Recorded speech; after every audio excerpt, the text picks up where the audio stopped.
1986 saw the science fiction movie Critters.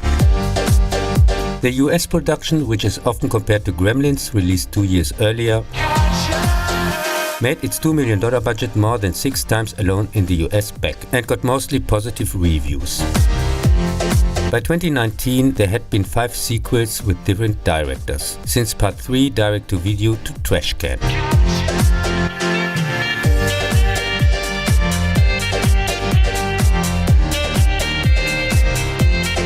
On an asteroid high-security prison, a group of flesh-eating, hedgehog-like spiky monsters called Krites, aka Critters, hijack a spaceship and escape. You create misery, have your cake and eat it. 2 bounty hunters, Ugg and Lee, sort of shapeshifters who can change their appearance, are sent after them. On Earth, the Critters terrorize the inhabitants of a small remote farm. They use their poisonous shootable spines to paralyze and then eat their victims, and grow bigger as time goes on. In the meantime, the bounty hunters also arrive, destroying everything with their weapons as they search for the fugitives. The directorial debut of Stephen Herek, Bill and Ted 101 Dalmatians is an entertaining, harmless fun with very nice practical effects and does not dwell on unnecessary explanations what these Krites or the hunters exactly are, but comes, much like Night of the Creeps from the same year, directly to the point, is well cast and very entertaining staged. In the much more logical alternative ending as an Easter egg on the DVD, the destroyed house does not magically rebuild itself.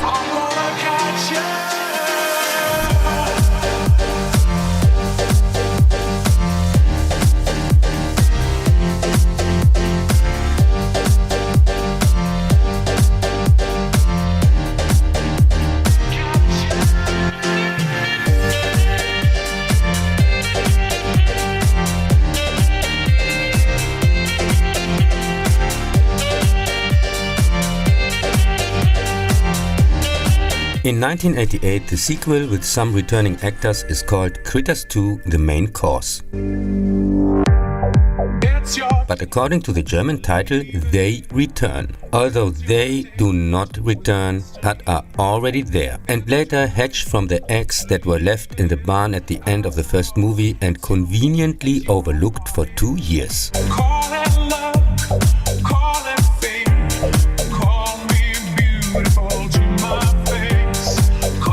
And change hands in time for Easter for a case of beer, and then sold and distributed everywhere in the village.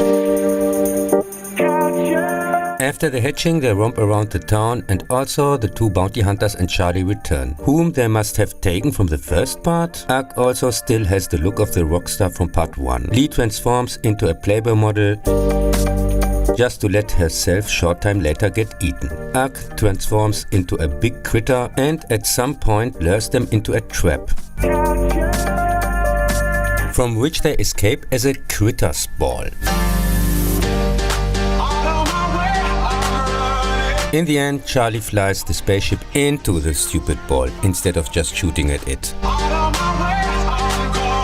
Part 2 can't keep up with the first one at any moment and has hardly anything to offer except for some nice practical effects and, much more important, the boob scene, of course. Often people just stand around stupidly or give a speech. To make matters worse, the Critters also speak the whole time in the unwatchable German dub, constantly joking around.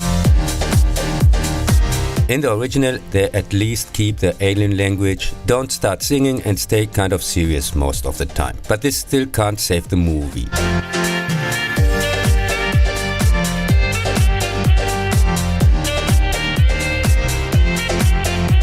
The dull bore of the later Stephen King adaptation's destroyer Mick Garris, See the Sleepwalker Funeral, was with $4.5 million more than twice as part 1.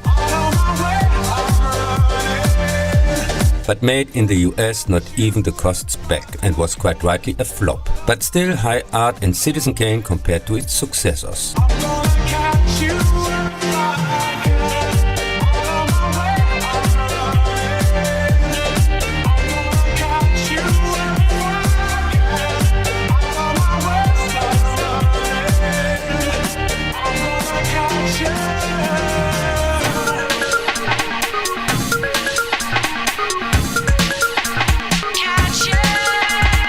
In 1991 came Christine Peterson's Critters 3. In Germany with the addition The Cuddle Killers Are Coming.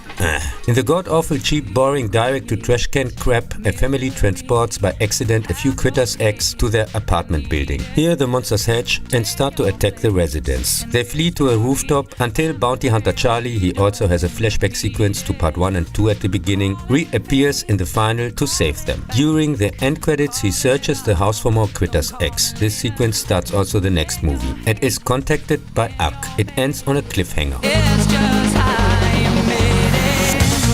Out of my way, I'm running. I'm gonna catch you if I can.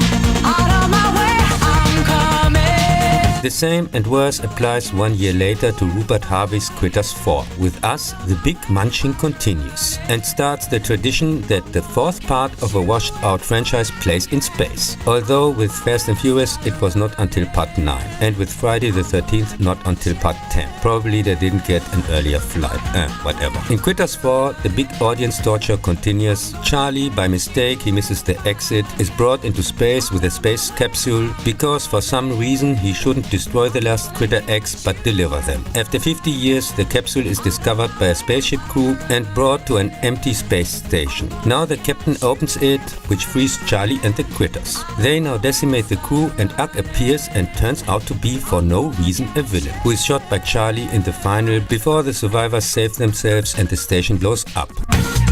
It's your day, believe it. It's your date with destiny. It's too late. In 2019, Bobby Miller's Critters Attack, a sequel/reboot whatsoever, got an R rating. So far the series had been PG-13. Here, after a meteor impact that brings critters to Earth, the residents of a community have to deal with them. The main plot follows a fast food delivery person/babysitter who is attacked with her friends. But before that they stumble upon a good white critter named Bianca, who helps for reasons her oaths. There is also the mother from part 1, again played by Dee Wallace, but this time as a different character, which turns out to be a bounty hunter? What a horrible woke kid crap, which shamelessly tries to copy Gremlins and fails across the board. He is so little original that even the moronic Critters Ball appears completely unmotivated at the end. Of course, it's still better than part 3 or 4, since worse was impossible. So plague instead of cancer. Great. Out of my way, I'm coming. I'm gonna catch you if I can. For people who need it even worse, there's Critters A New Binge from the same year, which appeared as an 8-part series of 10 minutes episodes. In the horror comedy, the little monsters come to Earth on a secret mission to rescue a missing comrade. A group of high school students try to stop them, initially assisted by 3 intergalactic bounty hunters. Until it turns out that one of the students is the one they are looking for. A critter's human hybrid, whatever. Since the mother had an affair with a critter. Sure. Out of my way, I'm running. In the end he frees his friends from the bounty hunters with the help of the critters, kind of. And of course for reasons there's the crappy critter ball again. I'm gonna catch you. Surely no help is provided for the poor soul, also known as a reviewer. Apparently the only species in the universe which watches such garbage voluntarily. Out of my way.